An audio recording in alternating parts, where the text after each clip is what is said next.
So may I now, without much ado, request the Minister to kindly address the audience. Thank you. Khosla, who has, along with that Indira, who actually got me here to come and speak to you. I'm absolutely delighted to be here to give a little bit of a window to what has happened in Sikkim. Dr. Khosla was telling me that you should really concentrate on what has happened and how did you do it. That is how Sikkim is in the forefront of a lot of our, in terms of leadership, especially for the northeastern states. We are right out there. Now, just to start with, I think it's very interesting to juxtapose this talk with some of the work which we continue to do. For instance, my Chief Minister and I were talking about his Sustainable Leadership Award that he received on the 6th of October from the President, and this was awarded in the, I think, World Sustainability Conference organized by the Energy Research Institute. And I thought this is absolutely fantastic because it's something which was in the making for a very, very long time. Now we were discussing about this award, sustainability, and then the question arose, what next? And one of the things that we discussed was, why not have a sustainability legislation in the assembly? Something on, which would encompass climate change, but something which the state government could do. And that's what we are right now working on, which is essentially subsume most of the policies that have brought us up to where we are. Now, just to recap a bit, the Chief Minister was awarded the Greenest Chief Minister in 1998 by the Center for Science and Environment. That time Dr. Anil Agarwal was there, and it was, he just didn't know what was happening. But anyway, my Chief Minister didn't know what was happening. He just said, this is a green award, and you're the greenest Chief Minister, and you're ahead of Digvijay Singh and Mr. The Andhra Pradesh Chief Minister. So it was at that time an awakening of kind that this is something that is being viewed as important. Now, if you look at our party and if you look at our ideology, we are actually fairly left of center. It's a very pro-people, pro-poor kind of a party. And it is amazing that our party has been elected 5 times in a row into government. So we have been at the helm of affairs in Sikkim for the last 23 years. And I think in very short period of, a few months, we should break the record set by Jyoti Basu. But that is, of course, a statistic. But what has happened in this entire period is that there have been a large number of small policy advocates that have gone on. And not only that, I think it's the people of Sikkim who have taken it to fruition. For instance, recently we got the cleanest state award. We've got the cleanest hill station award, and so on and so forth. So we have many such awards that have come, but I just thought maybe it might just be a good idea to run through some of the things that have happened. And if you just first of all look that there was a course that was set on the green path that was started off by this 1998 award, which as the greenest chief minister, and it really set the tone by saying that this is perhaps the right path we need to take. And what were the outcomes of that are that we are perhaps the only state in the country where the forest cover is actually increasing. We're the only state in the country which probably considers every development project in a way in which we would first see how we can best firewall our natural resources. And that's one of the reasons why I really liked the topic that you have for this particular, the coherence in policies and actions for healthy ecosystems. And I think we've taken that right from the beginning. You might imagine that we talk about ecotourism as if it's everyday experience. In every department, they will be talking about ecotourism and not just tourism as such. So these things like ban on plastics, and would you believe it that this year we had the quietest and no pollution and pollution-free Diwali. In 2014, when Diwali was celebrated, it was already seen that there was too much of crackers, too much of pollution, and people actually came up and they said that we probably need to ban this, and we managed to ban it in 2015, but that brought the entire thing down to about 50%. And this year, children actually went out in procession just before Diwali and just told everybody, let's just follow the law. And it was the children, and it was a little bit of focused attention through some of our public institutions like Panchayati Raj and municipal bodies that really did the trick. And this year, I think it was down to 99%. So, I think these are far-reaching kinds of. And I never stay in Delhi during Diwali. I'm always in Gangtok. And when I said that I told a friend that we are having the most awesome, the quietest Diwali ever, and absolutely pollution-free. And he was staying somewhere in Chittaranjan Park, and he tells me, just tell me how you did it, and I want to write about it. And actually, it's there out there, he wrote. So the public policy, all these public policies that have actually been taken up by our government have had well thought through, in alignment with green policies, in alignment with sustainable development, and the most important thing is have the complete, even if you bring in strong legislation, unless people actually accept it, nothing really happens.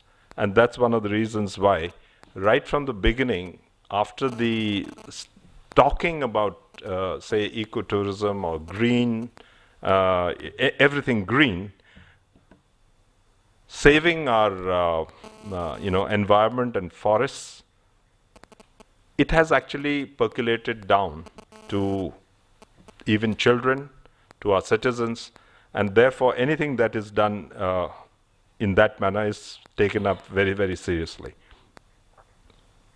So, this is the set of laws and legislation that we want to subsume into a Sustainability Act, which is in the making. And once that happens, then all these acts, whether they, we say, for instance, we have banned styrofoam, we've banned even by notification water, which is distributed in conferences like this, will not be in the form that you see it here. It'll just be water, potable water, which you drink out of a glass, and a jug will be there. So that kind of, small steps, but steps which, which advocate the kind of future that we should be really envisioning.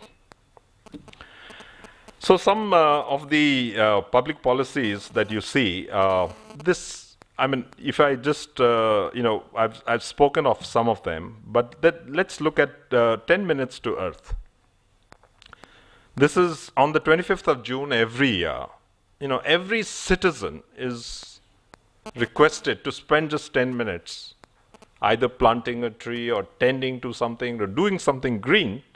So all the citizens, and it's something like this, which is actually a very simple idea. If that could be scaled up, Koslaji, I think we should be able to scale it up.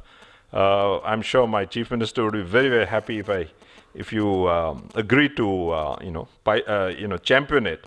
I think the idea is essentially to do something, and just for 10 minutes. If you can do it for 10 minutes, I'm sure you can later on. We all do it a lot longer. And in that light, like the Kanchenjunga National Park has been declared as a World Heritage Site this year only. We were, and because of the solid work we have done in ecotourism and in tourism, even Lonely Planet had listed us as one of the must-go-see destinations a couple of years ago. So, doing all this, then what is the next step? And I think one of the biggest things that we have managed to do is completely change the way our food is grown. And that's why on the 18th of January this year, Prime Minister Modi came to Sikkim and declared Sikkim as an organic state. Because by 2015 end, we'd done this entire state was certified, and certification through a due process that we are totally organic. Obviously, there was a process. It was started in 2003. It took us a long time to actually get to this point, because the initial stage, even our own departmental officials were very, very skeptical. Skeptical in many ways. And if you just talk about organic to anyone, the first thing that they will tell you is organic farming is whether there will be reduction in productivity. And what are you going to do about it if farmers are suddenly the produce that they have and they are selling in the market suddenly dips by a certain amount? This is a major challenge, and it has been proved that there will be a dip, but it can always be compensated by, as soon as you start doing the organic farming in a more scientific way. It's just that the plants need the same amount of inputs that they would have otherwise got, and you are actually back to almost the same level of productivity, and it's so much healthier. So today, all the land has been certified.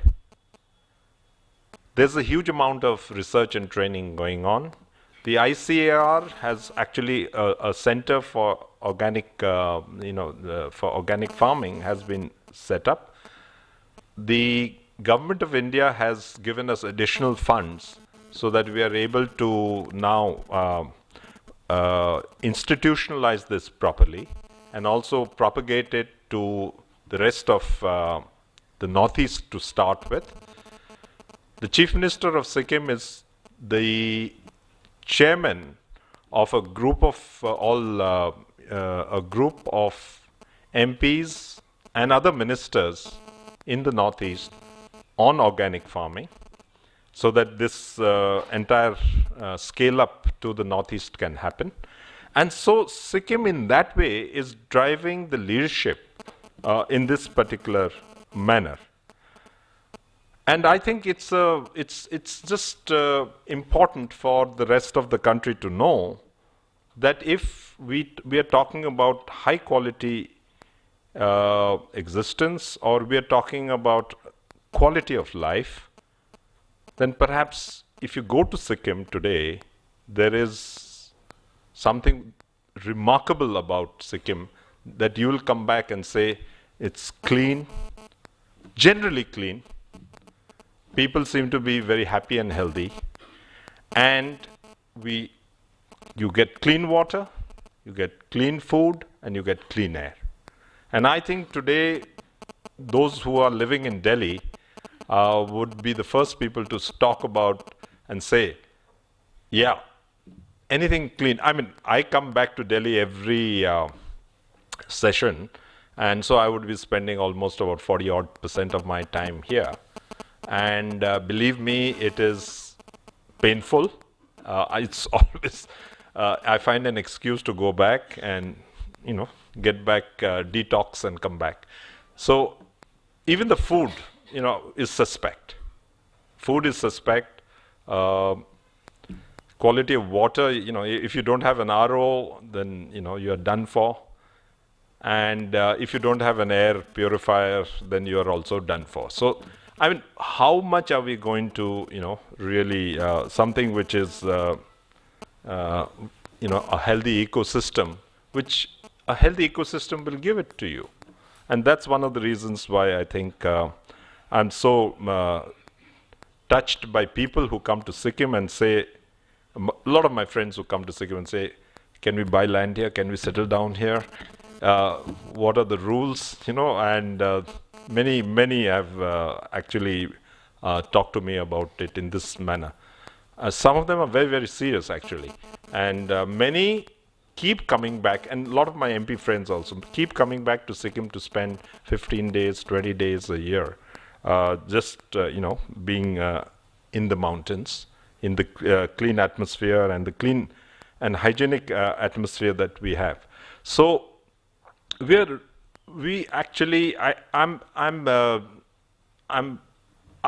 see the challenge in the future of for Sikkim as how are we going to continue to keep this as it is, as the way in which we have attained it in the last 23 years. And I think there's a lot about the education of our youngsters and the next generation that we think is important, and we are trying to go about it in as systematic a way as possible. Perhaps the other thing is, the other piece in that is to have the legislation, and with that legislation bring about a change in the way public policy is actually impacts the lives of ordinary citizens. It shouldn't be like demonetization. It should be something which is where people will think, well, each and every citizen will think of conserving and preserving. So now let me just, how much time do I have? Okay, I have enough, 5 minutes? Yeah. So I'll just talk to you also about the Himalayas. I think I'm just zooming out from Sikkim. I think it's about, the next is about our Himalayas. I think it's important that whether it is Sikkim or whether it is Uttarakhand or Himachal Pradesh or Arunachal Pradesh or it is Leh Ladakh, I think it's also important that the message of this kind of sustainability goes right across the mountains.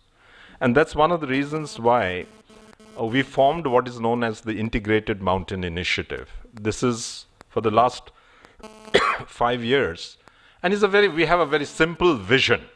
And the vision is making people of India proud of our mountains. This is a simplest of visions. And here, IMI is actually playing the role of a platform where diverse stakeholders working on issues of mountains integrate their knowledge and experience through an informed dialogue on identified themes for informing and influencing policy and catalyzing change. So all the northeastern states, all the mountain states in the Himalaya are all members of this initiative. There are 11 mountain states, one or two districts like the district of Darjeeling, and they all part of this whole process of the Integrated Mountain Initiative. And what we try and do is every year we have what is known as a Sustainable Mountain Development Summit. The first one was held in Nainital, the second one was held in Gangtok, third one was in Kohima, then Itanagar, and most recently we had one in Leh, Ladakh.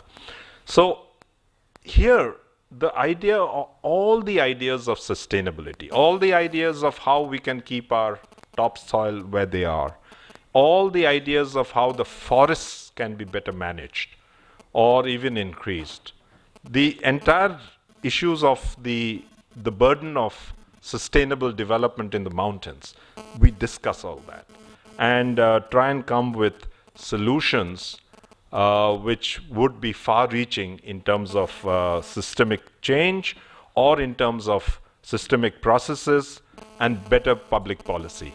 And that's one of the reasons why I think the Integrated Mountain Initiative is actually playing a very, very important role. So whatever is happening in Sikkim will be informing the other mountain states as well. It will be informing the northeastern states. And whether it is in organic farming, whether it is in sustainable tourism or responsible tourism, or whether it is in harnessing our water and our biodiversity resources, I think it is that's the way forward. I'm very happy to let you know as well, because I was discussing this with my Chief Minister only this morning, that a lot of the mountain people, including myself, we are all actually animists. We are people who live with very close contact with with nature, whether it is in the form of all the kinds of pujas or sacred groves or sacred lakes or sacred forest areas. This is all part of the kind of living, and I think it's now all coming back in terms of the sustainability thoughts that we have. So I guess we are actually we are making a beginning in which we now tie up scientifically or otherwise. We tie up how we live or lived in the past with how we can now live in the present. And I think it's absolutely important, the kind of conference that you are holding here. I'm delighted to be here. I hope there are a few messages that I've been able to give you, which includes that it can be done if we have the right kind of leadership, if we can have the right kind of people in government, and then take it forward in a most harmonious way, including, and in many ways, including the entire, the people whom we represent and govern. And if that happens, then it's not impossible. But Sikkim is a small place. India is a very large place, so the challenges are huge. But it's not impossible. Thank you very much.